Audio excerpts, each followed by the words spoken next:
Alrighty, folks, coming at you guys today with the version 1.6 patch notes breakdown. We just got these. Again, it says yesterday. We got them like an hour ago. I don't know why it does that, but either way, here we are, 1.6. This patch notes does include all the augments list as well as some other minor changes. I will link these patch notes below if you want to check them out before I get to it, but I do want to say I'm going to make a separate video going over and discussing the augments and my impressions of what impacts they will have on the meta, which ones look strong, which ones look a little weaker. But this is the final in-game numbers that we're getting for all of the augments. Got a busy weekend, so hopefully I can get that augment video to you right before or right around when the actual patch goes live on June 10th in the morning. But in this video, we're going to go over all the other stuff outside of augments that we're getting, including a new hero, which I'm really going to just glass over because if you want to check out this new hero, check out the reveal trailer that they released on her or the ability overview trailer. I will link the ability overview trailer down below so you can check it out. It breaks down all of her abilities. It's very in-depth and detailed and entertaining, so check that one out. Looks like a really cool hero for sure, assuming she's going to be overpowered, really mobile. It's a fun one. We're going to glass over because that's not what we're here for. You can check out the video, like I said, if you want to see all about her. Let me know in the comments if you're looking forward to her, if she looks like a hero you're going to be interested in. May not be the hero for me, but I'm still going to definitely give her a try. Other than that, we've got a lot of other stuff to dive into in this version 1.6 patch notes.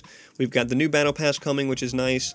We've got some game mode changes, including the removal of Brawl in favor of a new Nitro game mode. This, I think they're calling it Labs. Doesn't say it right here. I think they're calling this department Labs or Game Mode Labs or something, where they're going to be cycling through, trying some new game types and game modes, and the first iteration of that is going to be Nitro, which is a fast-paced version of the regular predecessor game, and we are removing Brawl for the time being while they're testing out Nitro. So new experimental game modes, new augments, like I said, we'll cover that in an entirely separate video, which will be much longer probably. We're going to try to get through these changes pretty quick because there's not that many of them. And then some map changes. We don't get to see all of them here, but they did post on their Twitter, yeah, right here, some version 1.6, a little clip right here of the new hero running around. You can see some shorter walls in places and stuff like that. This video is also really not great resolution unless you click on it. But anyway, check out their Twitter page here if you're interested in staying up to date on stuff like that. But let's get right into it.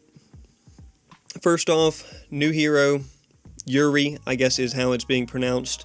The last Koru Shinzo, that is just some, yeah, that is what it is. Anyway, here's all our stats, here's all our abilities. Looks exciting. Attack speed passive with ranged basic attacks coming out. Yeah, normal melee basic attacks. A little area effect burst primary. And then some, so a lot of in-air mobility stuff going on with her. A dash that is like resettable, which is really exciting and probably going to be extremely overpowered. And then a little mark type ability which deals damage, hurls kunai, kind of a throwing knife similar to Kalari. And then an ultimate, which is like a big AoE effect thing with a channel attached to it. And elite, more verticality stuff. So really a crazy hero. Like I said, we're just glancing over. Check out her ability video link below if you're interested in diving into her a little bit deeper. First big thing we want to go over is new battle pass. The last battle pass I thought was pretty successful. We got a lot of quantum cores, a lot of ion cores, as well as some exclusive skins, some opals, some banners, and stuff like that. This one looks to be another decent one. 1,300 platinum is what they are increasing the price to. It's a lot of stuff, so it may well be worth that price point if you've been saving your platinum. I don't think... Okay, this is all visible on the screen here. Oh, not if I zoom into it. Jeez. Close out. There we go. So this is what we're getting. A Yurei skin, a Zarus skin variant, a Gideon skin, which is in the free portion of the pass, a Chimera skin, which the Chimera skin, I think this is the Chimera skin right here, looks really sweet. Infernal jump pad and recall, 1,000 opals, 10 cores, 2 of which are free, 2 quantum cores, 2 of which are free, 4 sprays, 1 of which is free, 4 overhead emotes, 2 of which are free, 7 ion cores, 5 of those are free, 10k amber, all in the free track, and then some banners and icons, some of which being free. So a big pass, a lot of stuff in it, running, according to this, June 10th through August 26th. They may extend that again, depending on if August 26th is when they plan to release the new pass, or if there's going to be a week in between or something like that. But anyway, it'll be up for a while, a lot of content. Check the pass out when it comes out and decide if it's something that you're interested in. Some other new skins coming to the store. As traditional with a new hero release, comes with a skin you can purchase.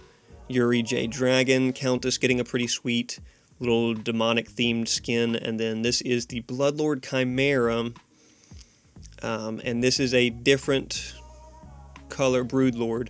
This is a different coloring than the one that you're getting, this recolor bone Broodlord one that's in the past. So I like the bone one better realistically, but two really cool Chimera skins for sure. Zars with a new epic rarity skin as well, and this one also is in the pass.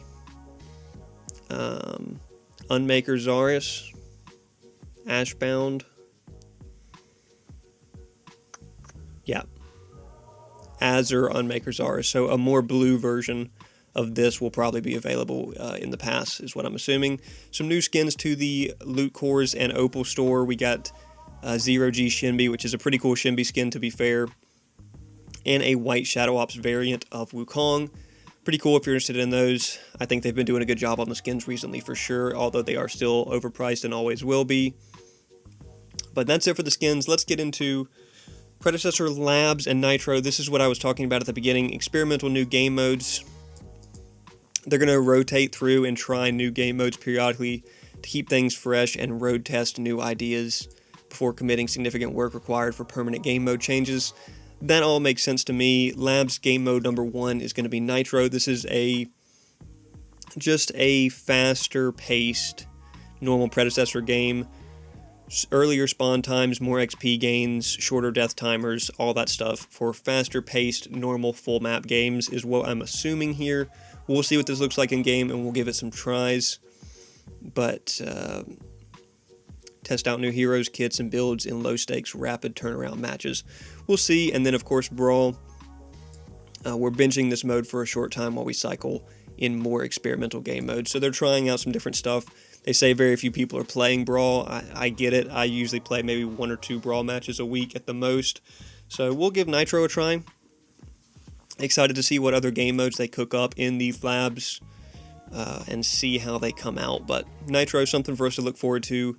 Brawl, something for us to miss. So it is what it is. Map adjustments, like I said, they don't really give us a lot to go on here, but they basically saying they introduced some map changes a while ago for traversing over more walls, but we found that many of these changes weren't immediately clear or were underused.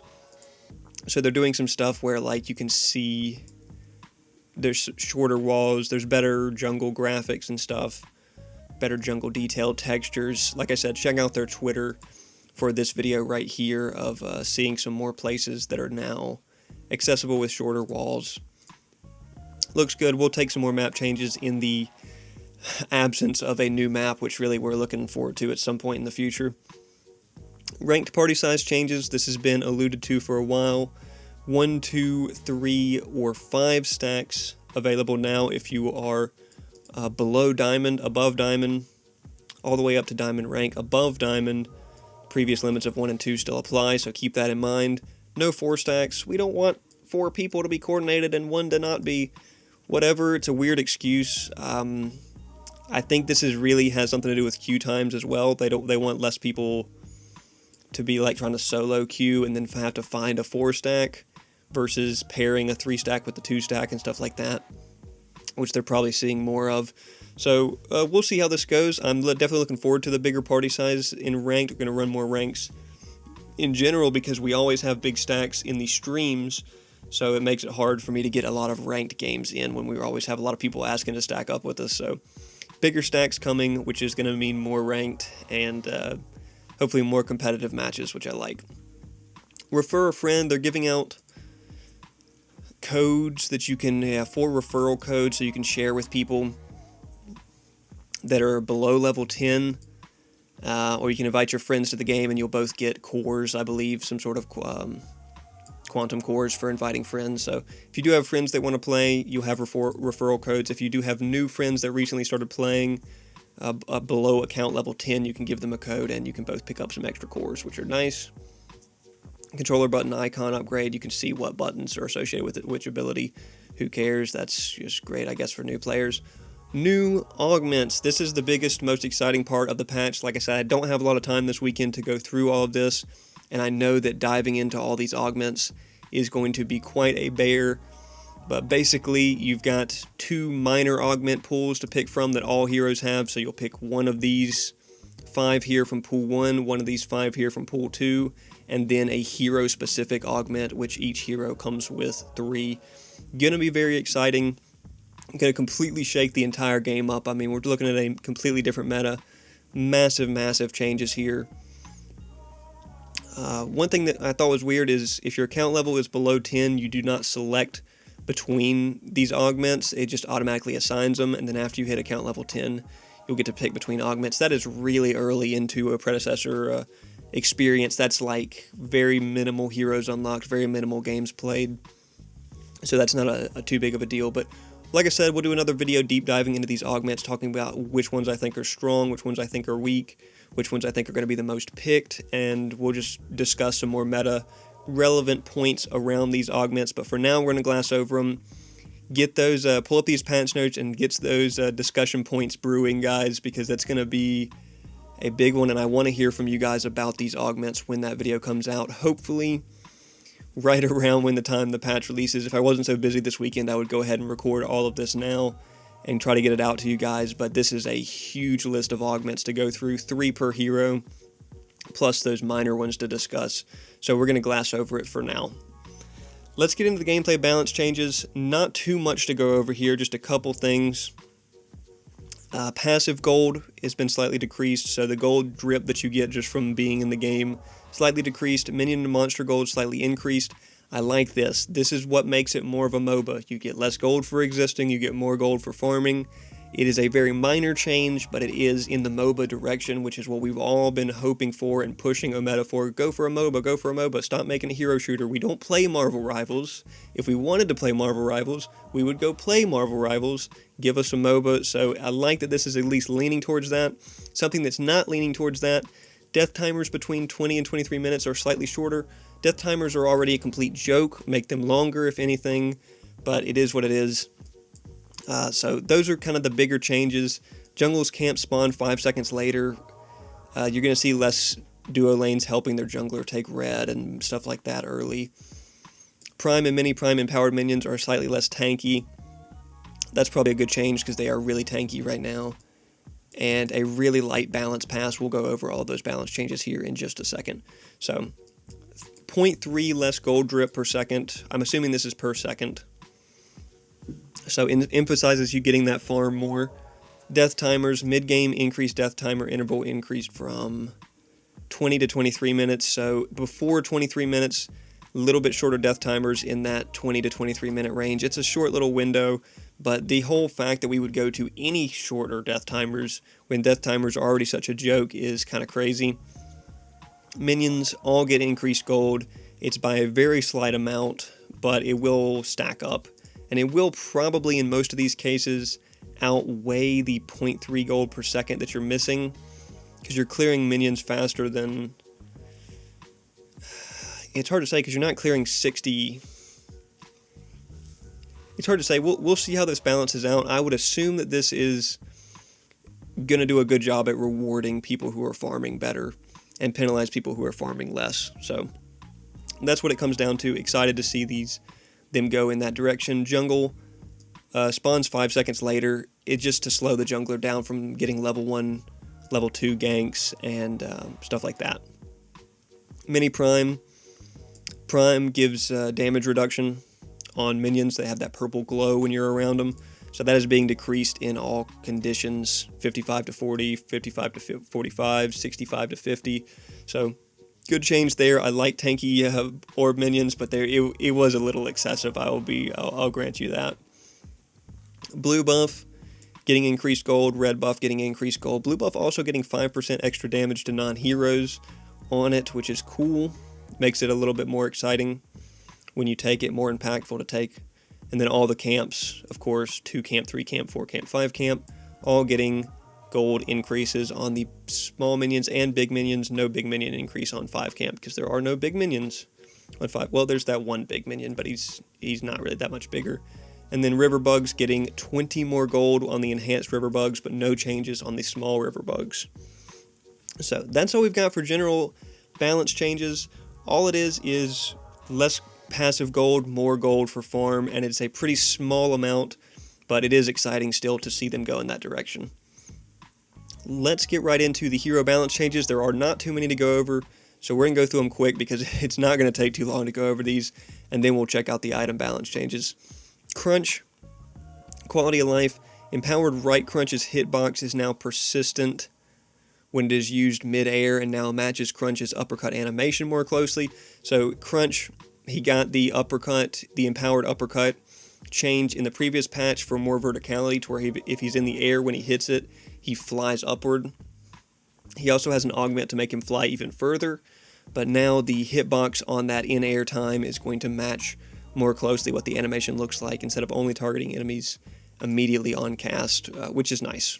So if he's flying in the air while uppercutting, you want that hitbox to stay there for a second instead of just being present right when he hits it, which is great. Greystone. Please buff Greystone. He's so weak right now. Said nobody ever. Greystone, 2 patches in a row, has been the most overpowered hero in the game. I really thought they were going to go for 3 here and just buff him again or not change him, but they did hit him with some slight nerfs. A little bit less health growth. You'll see that health and armor growth, for some reason, this patch was their solution to all the heroes that are strong. Maybe it makes a difference, just making them less survivable. The main thing here on Greystone is physical power scaling on his auto attacks getting reduced to 85% from 90%. That matches on most of the other melee heroes, so that's understandable. His passive regeneration getting nerfed from 0.2% to 0.15%. Again, that's pretty reasonable. It's a decently good passive as it is. And then Sacred Oath getting 5% less scaling as well. This is good. It's going to mean less 1,000 damage crits with Greystone Sacred Oath, which is, nice. It was a little too strong, but just a slight tune down. I don't think this hurts Greystone too much. I think he's still quite a good hero, just because of his ult and the way that he can tower dive and stuff like that. So a solid hero. This probably at least maybe brings him out of the number 1 hero win rate slot by 3% as he has been the last 2 patches. We'll see. Grim, a solid change here. GTFO, magical power scaling increase from 95 to 105. Thank you for giving Grim some extra magical power scaling, because it seems like most of the time you just want to build full physical power crit on him like you would any other carry to get the most out of him. But 10% extra scaling on his GTFO in combination with his ult being able to reset if you take that augment is going to be quite strong, so I like that. Quang, another hero similar to Greystone who's been strong right now, albeit not as blatantly overpowered. Again, their solution, give him less free health and armor per level up. That'll surely fix him. Also, less attack speed from his passive. His passive did feel really fast, that attack speed that you got from it, so I think this does bring Quang down a little bit, at least in the late game, where this reduced armor and health growth kind of stacks up some. So, slight nerf to Quang, not too big. Most of these changes are quite minor. Morn, again, what do we do? He's too strong. Let's give him less health on level up. Whatever. His passive nerf is more impactful. Going back to 9 seconds, it's almost as if it was 9 seconds before, and it was balanced, and then you changed it to 8 seconds, and it became too strong. That's weird. They're going back to 9 seconds on this, and they're reducing the max health scaling on heals from it 1% at each of the breakpoints. So a little bit less free healing for Morn for just autoing the wave, which is probably necessary because Morn is quite strong right now. Sereth, I wonder how we could fix Sereth being too strong. Surely, let's not do exactly what we did for Greystone and Quang and give her less health and armor on level ups. Oh wait, nope, let's do that instead. Phase, Getting her attack range boosted to 1500, which it should have been all along when they changed all the other ranged heroes' basic attack range to 1500. I don't know why they didn't change hers, if it was a oversight or if they thought she was going to be too powerful. FaZe is still a hero that you have to play pretty well to get good value out of her, but giving her the standard attack range as every other ranged hero has, I think is a good idea. I think that's where she should have been all along. Rampage, little quality of life. When you pull the boulder up out of the ground, the camera is no longer locked. I know if you've played as him, you know when you pull the boulder out, it locks you in place. You can't look around and stuff while you're pulling it out of the ground. So it'll be nice to be able to look around while you're pulling it out. Just a nice little quality of life change. Skylar, the clear-cut #1 carry right now. Too strong for sure.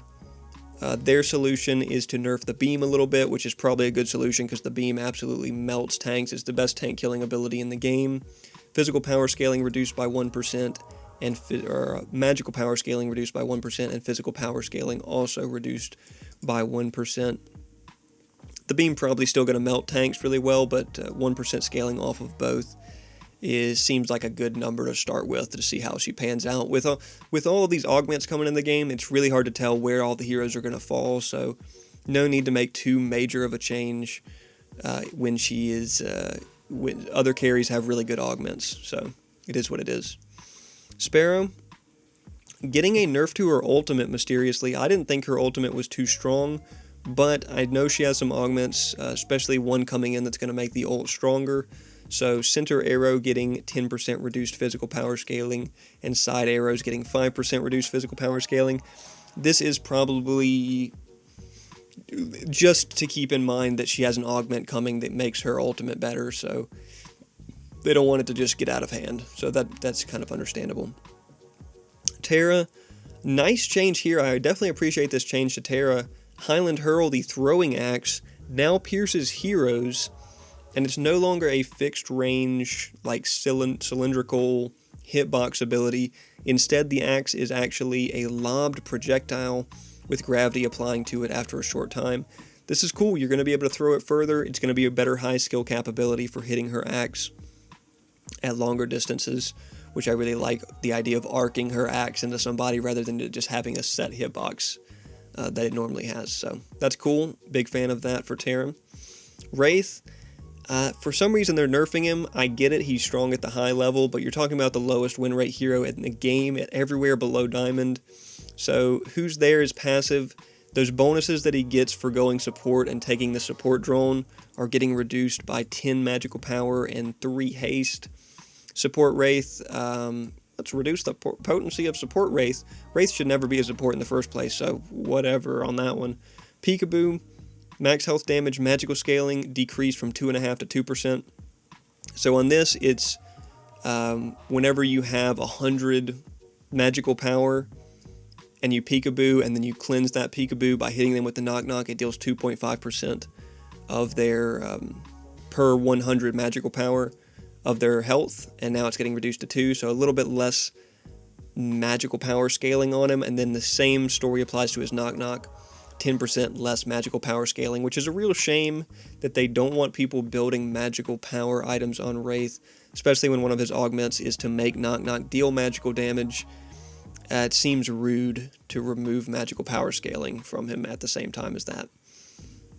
Wukong, been a really strong hero, hard to play against in solo lane because he clears so fast, because his clones take damage from him, or for him instead of him having to take it, and he clears towers just incredibly fast, super fast split pusher. A menace in jungle too if you're good with him. How do we fix him? Let's give him less health. Let's give him less health per level. Let's give him less armor per level. And let's start him with 2, you heard me right, 2 less physical power at the beginning of the game. That'll surely fix him. No, they added some more nerfs on top of that, but it is weird that this is the route that they took on both him, Quang, Sereth, and Greystone to bring them into balance. It seems kind of like, I don't want to say a band-aid to the solution, but like, it's kind of like throwing your hands off. Well, we don't know how to fix them, let's just give them a little bit less health. I mean, I think you fix them by taking a little bit of haste or a little bit of cooldowns off your abilities, which they also do here.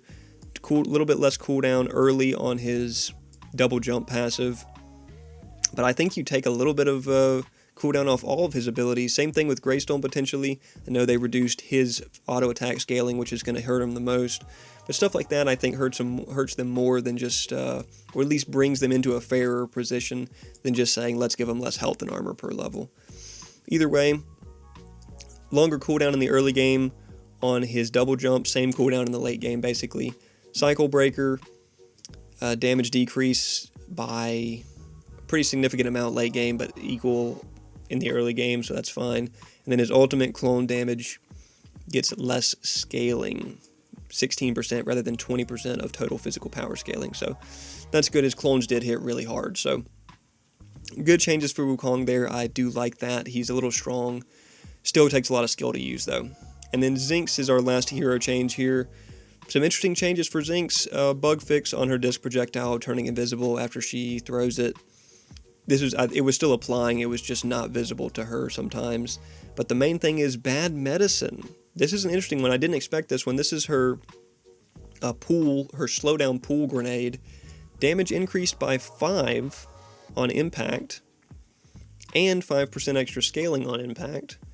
And then on erupt, damage increased by 5 per level, or 5 I guess I should say at all ranks, and another 5% additional scaling. So I mean, you're looking at an ability now that is effectively receiving 10% or 10 extra damage, flat damage at every rank, and 10% extra scaling at every rank. I mean, you're looking at an ability that if you land it on them and it erupts on them, has 75% magical scaling and 275 base damage at max rank. That is akin to many mid laners' abilities. So I get it that they have to hit them and erupt on them to get all that damage off, but that's a lot of damage for a support. I like seeing that. Zinx mid lane coming into play here soon. We will see. So that's all the hero changes. Like I said, very minor ones. Multiple strong heroes: Wukong, Sereth, Quang, Greystone receiving a little bit less health and armor per level. Wraith receiving less magical scaling, while Grim receiving a little bit more magical scaling on his ult.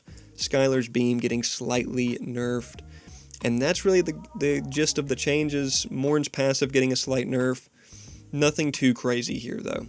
Nothing too crazy. Really minor list of changes. I'm assuming we'll see a lot more in 1.6. Whatever comes next when they have to rebalance all these augments because they're crazy broken.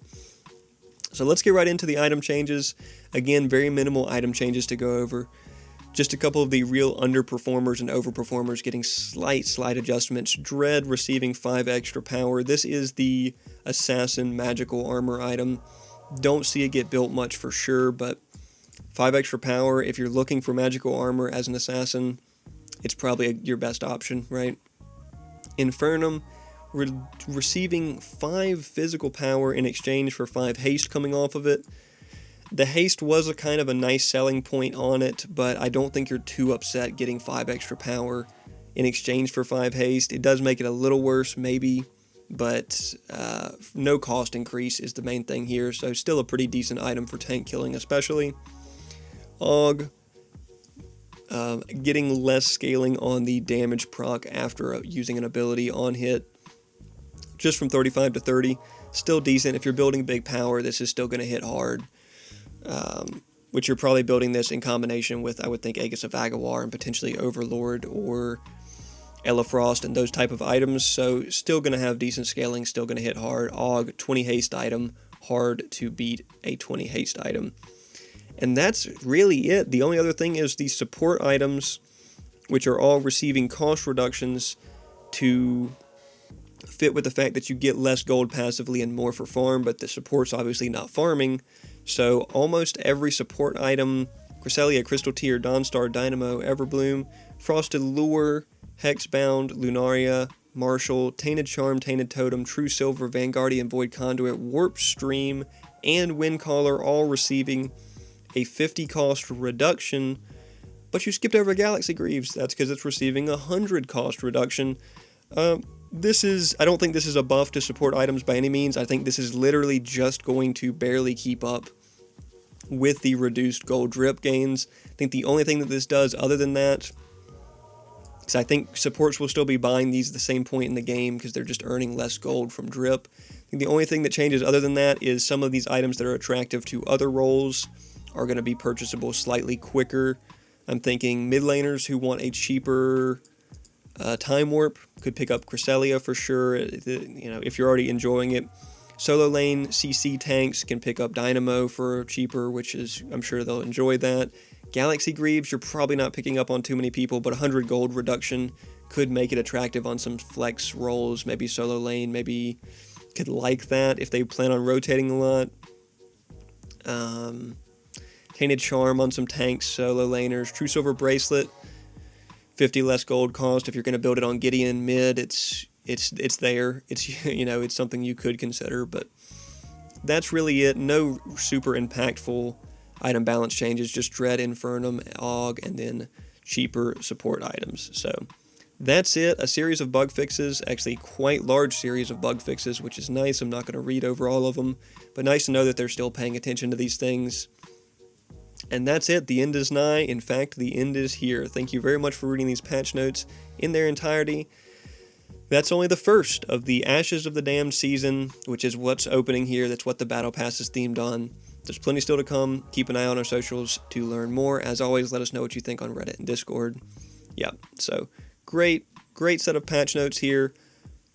Pretty much minor changes everywhere except for the augmentations. Minor hero changes, minor map changes, some new game mode testing and stuff coming in. Jeez, this is so many augments. I can't even scroll wheel through them. I gotta pull up here. The augments are the biggest part of this patch, and that's why we're saving it for another video, because that's going to be a heck of a video to go through all of those and discuss them. Get your talking points ready for the comments on that one. Keep in mind ranked party size changes. Excited for that. Bigger queues, some map adjustments. Go check out their Twitter to see more of it. We'll see all of the changes when we actually get into game, but shorter walls in a lot of places, more verticality and rotations available. We're looking forward to trying out the new Predecessor Labs game mode Nitro, which is a faster paced standard MOBA match, hopefully. New skins, let me know what's your favorite. Everyone has been freaking out over the Saurus one, which does look really good. The Chimera one is really good. The Countess one is alright for sure. Let me know what you think about Yurei. I know I didn't discuss her much in this video. It's because I'm not that hyped for her. I already know she's going to be an overpowered Marvel Rivals hero shooter type character, and that's really probably not going to be for me, but I get it. She is going to be fun. The verticality is cool. The burst and explosiveness and dash resetting is cool. Ashes of the Damned Battle Pass does look very exciting. I'm looking forward to all this. I will probably be picking up the Battle Pass. I highly doubt there's any reason in here that I would not pick this up. I like the Quantum Cores, and the skins are going to be cool too. I like that Chimera skin too, that bone-plated one, rather than this black one. I like this black one, red one too, but that bone-plated one looks really sweet. So that's all I've got for you guys today. Busy weekend for me, like I said. If you're interested in Yurei, go check out her ability video. I'll link it below, as well as these full patch notes linked below. Busy weekend for me. I'm off stream today, but we'll be back hopefully tomorrow, and hopefully I can get some augment video recorded here for you guys soon, because that is gonna. We want to talk about those augments because that's the biggest game changer coming here in 1.6. Let me know your thoughts on these other changes, minor stuff, map changes, hero balance, item balance on just a couple items. The gold changes, less drip, more minion farm. Are you a fan of that? I'm a fan of that for sure. I want us to go more in that direction and less in the hero shooter direction. But looking forward to 1.6 coming June 10th. We will catch y'all there. We'll be streaming on that day to test out the changes as much as we can, test out as many augments as we can.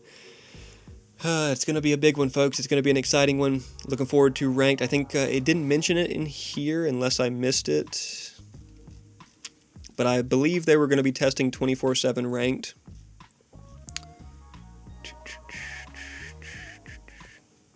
Yeah, it doesn't say it right here. It doesn't say it right here, but they said they were going to be testing 24/7 ranked again when this patch drops, so we'll have the opportunity to run some ranked at all times of the day, which is nice for, I know, a lot of you guys who are at work or asleep during the ranked hours. You'll have them open 24/7, so thanks for watching. We'll catch y'all on the next one. Thanks for all the support on the channel recently. Over 500 subscribers now. Hopefully a 12-hour 500 subscriber celebration stream will be on the books soon, but I got to get through this busy weekend first. So we'll catch you on the next one. Thanks for stopping by. Thanks for all the support on the channel. And don't forget to keep enjoying Pred, folks, because we're definitely going to. So keep enjoying Pred, man. Just keep enjoying Pred.